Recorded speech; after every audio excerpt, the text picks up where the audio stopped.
যারা নবীগণকে গুনাহগার সাজায় এরা ঘটনাটাকে এভাবে ব্যাখ্যা করে, বলে যে আল্লাহর আদেশ নিষেধ লঙ্ঘন করলেই তো গুনাহ হয়, আর আদম যে লঙ্ঘন করেছেন সে কথা তো কোরআনই আছে, সুতরাং কোরআনের বিবরণের দ্বারাই আদম গুনাহগার সাব্যস্ত হয়। এই হলো তাদের ব্যাখ্যার নমুনা। ব্যাখ্যাটা কতটুকু শুদ্ধ ভুল সেই আলোচনায় আমি পরে যাই। আমি আগে আপনাদের জিজ্ঞেস করি, এই ব্যাখ্যাটা যদি আপনি গ্রহণ করেন, আল্লাহ যে বলেছিলেন গুনাহগারদেরকে আমি নবী বানাই না, সেই মূলনীতি এক দুইজন নবীর বেলায় না সার্বজনীন? আপনার এই ব্যাখ্যাটা মেনে নিলে আল্লাহর সার্বজনীন মূলনীতি রক্ষা হয় না লঙ্ঘন হয়? যার ব্যাখ্যার দ্বারা আল্লাহর মূলনীতি লঙ্ঘন হয়, এই লঙ্ঘন হওয়াটাই জ্বলন্ত প্রমাণ তোমার ব্যাখ্যাটা ভ্রান্ত। তোমার ব্যাখ্যার দ্বারা আল্লাহর মূলনীতি ঠিক থাকে না, তোমার মূলনীতি সাথে সাংঘর্ষিক ব্যাখ্যা ভ্রান্ত ব্যাখ্যা হতে বাধ্য। কাজেই আদম আলাইহিস সালামের নিষিদ্ধ গাছের ফল খাওয়ার ঘটনাকে যারা এভাবে ব্যাখ্যা করে, তাদের ব্যাখ্যা যেহেতু আল্লাহর সার্বজনীন মূলনীতির সাথে সাংঘর্ষিক, তাই তাদের ব্যাখ্যাটা ভ্রান্ত। তাহলে জান্নাতে আদমের নিষিদ্ধ গাছের ফল খাবার সহি ব্যাখ্যা কি? আমি সেদিকে পরে যাব।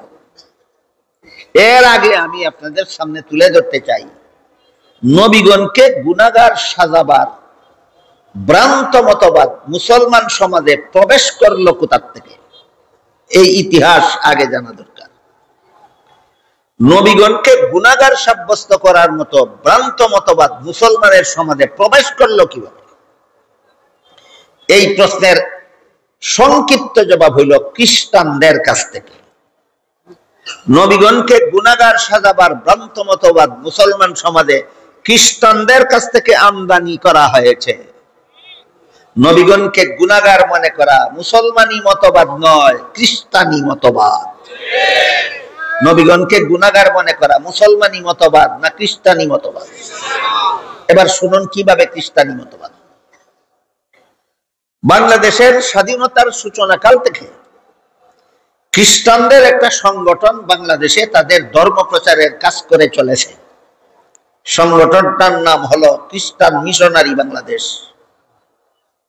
এই খ্রিস্টান মিশনারি বাংলাদেশের পক্ষ থেকে বাংলা ভাষাভাষীদের মধ্যে খ্রিস্ট ধর্ম প্রচারের জন্য তারা যত বই পুস্তক বাংলা ভাষায় লিখেছে, এর মধ্যে খ্রিস্টানদের লিখিত একটা বইয়ের নাম আছে কোরআনের আলোকে বেহেশতে যাওয়ার পথ।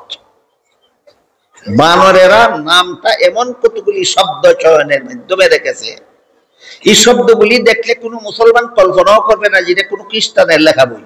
কারণ কোরআনের আলোকে বেহেশতের পথ খ্রিস্টান জানবে কোত্থেকে? সাধারণ মুসলমান অত জানবে না, মুসলমান আলেম না হলে।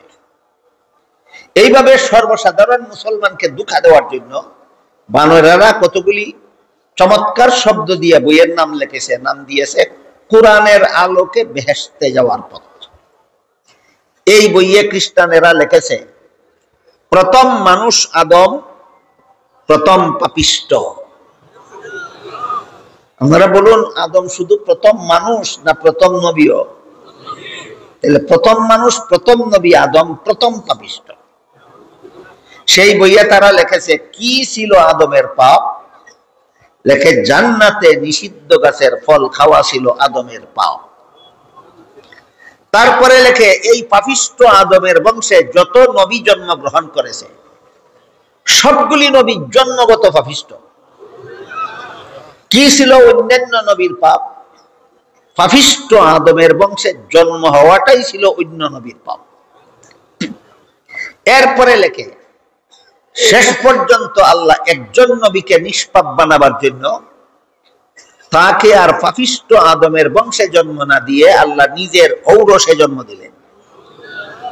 ইনি হলেন হযরত ঈসা আলাইহিস সালাম। একমাত্র ঈসা আলাইহিস সালাম পাপিষ্ট আদমের বংশে জন্ম না হয়ে আল্লাহর ঔরসে জন্ম হওয়ার কারণে একজন নবী পাওয়া গেল নিষ্পাপ, আর বাকি সবগুলি নবী পাপিষ্ট আদমের বংশে জন্মগ্রহণ করার কারণেই পাপিষ্ট। খ্রিস্টানদের বইয়ের কথাগুলি বুঝে থাকলে এবার বলুন, নবীগণকে পাপিষ্ট সাব্যস্ত করার মতবাদ মুসলমানি মতবাদ না খ্রিস্টানি মতবাদ? মুসলমান সমাজে এই ভ্রান্ত মতবাদ যারা আমদানি করে এরা নিঃসন্দেহে খ্রিস্টানদের দালাল।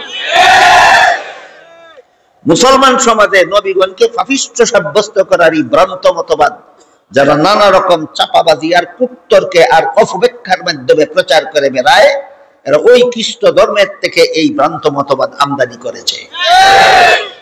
কাজে আমরা জীবন মনে রাখি, মুসলমান সমাজে নবীগণকে গুনাহগার সাব্যস্ত করার মতবাদ এটা ইসলামী মতবাদ নয়, এটা খ্রিস্টানদের কাছ থেকে আমদানি করা মতবাদ।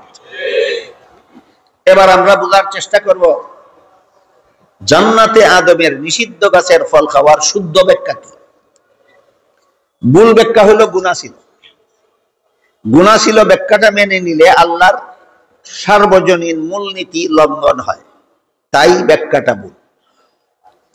এখন আমাদের বোঝা দরকার তাহলে সহি ব্যাখ্যা কি। আদমের জান্নাতে নিষিদ্ধ গাছের ফল খাওয়ার এমন কি ব্যাখ্যা আছে যে ব্যাখ্যা আল্লাহর সার্বজনীন মূলনীতির সাথে সাংঘর্ষিক হয় না, সেই ব্যাখ্যাটা কি। বিগত 1300 বছরের ইতিহাসে আহলে সুন্নাত ওয়াল জামাতের মুফাসসিরিনে কেরাম যত তাফসীরের কিতাব লিখেছেন প্রায় সবগুলি তাফসীরের কিতাবে জান্নাতে আদমের নিষিদ্ধ গাছের ফল খাওয়ার বিভিন্ন সহিহ ব্যাখ্যা লেখা আছে।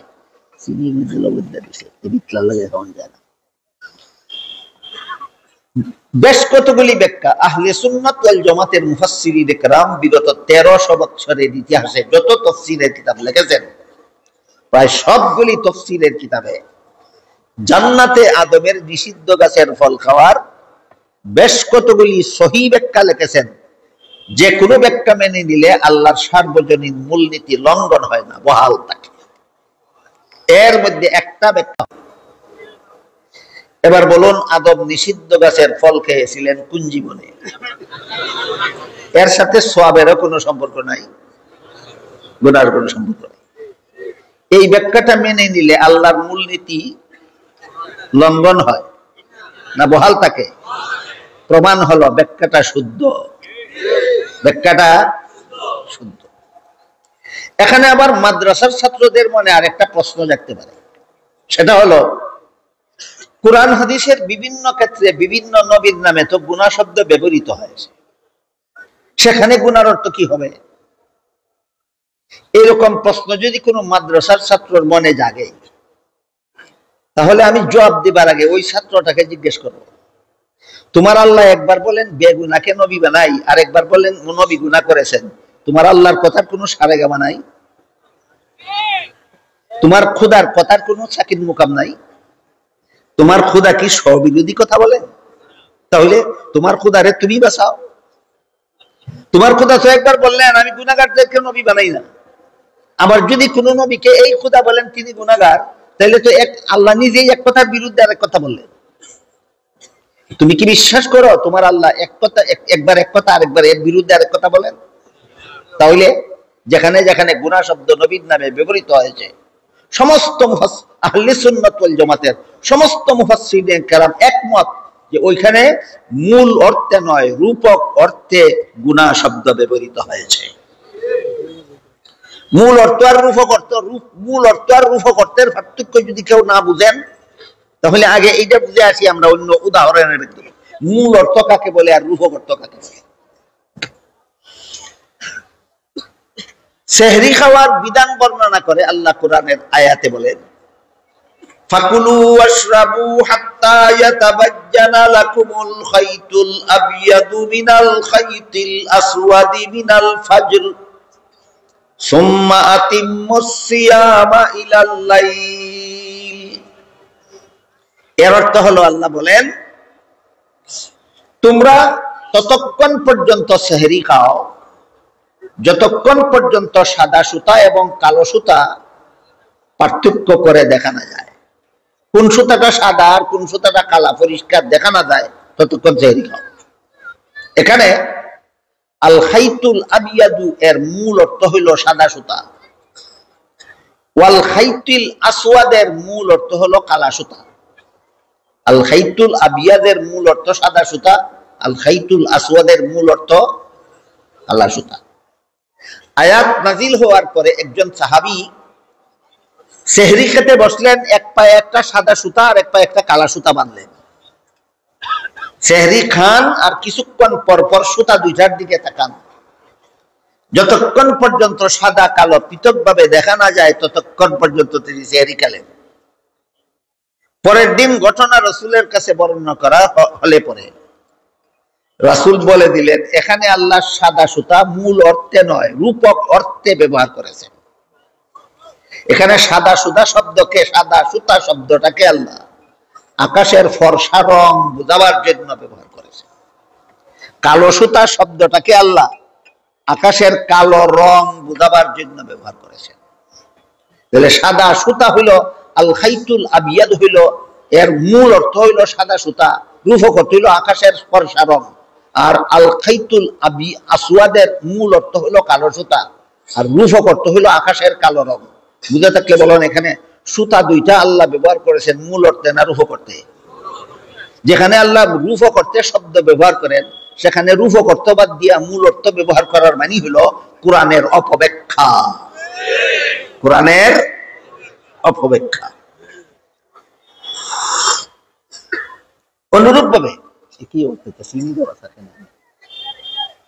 অনুরূপ ভাবে আল্লাহ পাক রব্বুল আলামিন সূরা আনআমের 103 নম্বর আয়াতে বলেন, ওয়াতাসিমু বিহাবলিল্লাহি জামিআন ওয়ালা তাফাররাকু। এর অর্থ হলো, হে মুমিন মুসলমানেরা, তোমরা আল্লাহর রশিকে শক্তভাবে ধারণ করে ঐক্যবদ্ধ হও। আল্লাহর রশিকে শক্তভাবে ধারণ করে ঐক্যবদ্ধ হও, পরস্পরে বিচ্ছিন্ন হইও না। এখানে যে আল্লাহর রশি কথাটা আল্লাহ ব্যবহার করেছেন, আল্লাহর রশি হাবলুল্লাহ কোরআনের ভাষা, বাংলায় তার মূল অর্থ হইল আল্লাহর রশি। বলুন তো, রশি কথা, রশি কাকে বলে? আঁশ জাতীয় কোনো কিছুর দ্বারা পাকিয়ে যে দড়ি বানানো হয় ওই দড়িকে বাংলা ভাষায় রশি বলে। পাট পাকাইয়া দড়ি বানানো হয়, দড়িকে রশি বলে। নারিকেলের আঁশ পাকাইয়া দড়ি বানানো হয়, দড়িকে রশি বলে। এই ধরনের বিভিন্ন আঁশকে পাকাইয়া দড়ি বানানো হয়, ওই দড়িকে বাংলায় মূল অর্থে রশি বলা হয়। আল্লাহর কি কোনো আঁশের দ্বারা পাকানো কোনো দড়ি আছে যেটাকে ধরার মাধ্যমে আল্লাহ মুসলমানদের ঐক্যবদ্ধ হতে বলেছেন? তাহলে এখানে দড়ি বলতে, রশি বলতে দড়ি অর্থে নয়। সমস্ত মুফাসসিরিনে কেরাম এখানে এই ব্যাপারে ঐক্যবদ্ধ সিদ্ধান্ত দিয়েছেন, যেখানে আল্লাহর রশি বলতে দড়ি বুঝাননি, এখানে আল্লাহর রশি বলতে আল্লাহর দ্বীন বুঝাইছেন। হাবলুল্লাহ শব্দের মূল অর্থ হইল আল্লাহর রশি, আর এর রূপক অর্থ হইল আল্লাহর দ্বীন। সম্পর্ক কি রশির মধ্যে আর দ্বীনের মধ্যে? রশি দিয়া যেমন অনেকগুলি জিনিস একত্রে বেঁধে রাখা যায়, দ্বীনের দ্বারাও সমস্ত মুসলমানকে ঐক্যবদ্ধ করা যায়। এই কারণে আল্লাহ এখানে রশি বলতে দড়ি বুঝাইছেন না আল্লাহর দ্বীন বুঝাইছেন? তাহলে হাবলুল্লাহ শব্দের মূল অর্থ হইল দড়ি, রশি, আর রূপক অর্থ হইল আল্লাহর দ্বীন। তাহলে আয়াতের মর্ম দাঁড়ালো, তোমরা আল্লাহর দ্বীনকে শক্তভাবে ধারণ করার মাধ্যমে ঐক্যবদ্ধ হও। এবার আমাদের জরুরি ভিত্তিতে বুঝতে হবে আল্লাহর দ্বীন কোন জিনিসের নাম, যাকে ঐক্যবদ্ধভাবে পালন করার মাধ্যমে, ধারণ করার মাধ্যমে আল্লাহ আমাদেরকে ঐক্যবদ্ধ হতে বলেছেন। এই প্রশ্নের জবাবটা অনেক লম্বা, আমি দুঃখিত। বিস্তারিত জবাবটা আপনাদের সামনে তুলে ধরার মতো সময় আমার হাতে নাই। আপাতত একটি উদাহরণের মাধ্যমে আপনাদের আমি আল্লাহর দ্বীন বলতে আমরা কি বুঝবো বিষয়টা বুঝাতে চাই। সূরা শুরা এর 13 নম্বর আয়াতে আল্লাহ বলেছেন আকিমুদ্দিন। এখানে দ্বীন শব্দকে আল্লাহ ইসলামের বিশুদ্ধ মতবাদ অর্থে ব্যবহার করেছেন। আকিমুদ্দিনের অর্থ হলো তোমরা ইসলামের সহি আকীদায় অটল থাকো।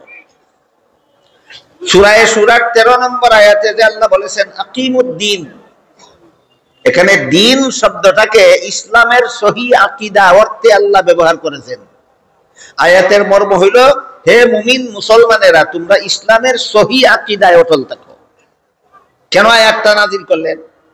কারণ নবীর যুগেও এমন যথেষ্ট লোক ছিল যারা নিজেদেরকে নিজেরা ইসলামের অনুসারী বলে দাবি করত, কিন্তু মুসলমান হওয়ার দাবি করা সত্ত্বেও তাদের মতবাদ ইসলামী ছিল না, ইসলাম বিরোধী মতবাদ পোষণ করত। এই কারণে এদেরকে সতর্ক করে দিয়ে আল্লাহ বলেন, আকিমুদ্দিন, ইসলাম যদি তোমার দিন হয়ে থাকে তাহলে ইসলামের সহি আকীদায় অটল থাকো, ইসলামের নামে ভ্রান্ত মতবাদ পোষণ করবে না। ইসলামের নামে ভ্রান্ত মতবাদ পোষণকারীদেরকে সতর্ক করে দিয়ে আল্লাহ সূরা শুরার 13 নম্বর আয়াতে আকিমুদ্দিন এই নির্দেশ দিয়েছেন। এখানে দিনকে আল্লাহ ইসলামের সহি আকীদা অর্থে ব্যবহার করেছেন। আয়াতের অর্থ হলো ইসলামের সহি আকীদায় মুসলমানরা অটল থাকো।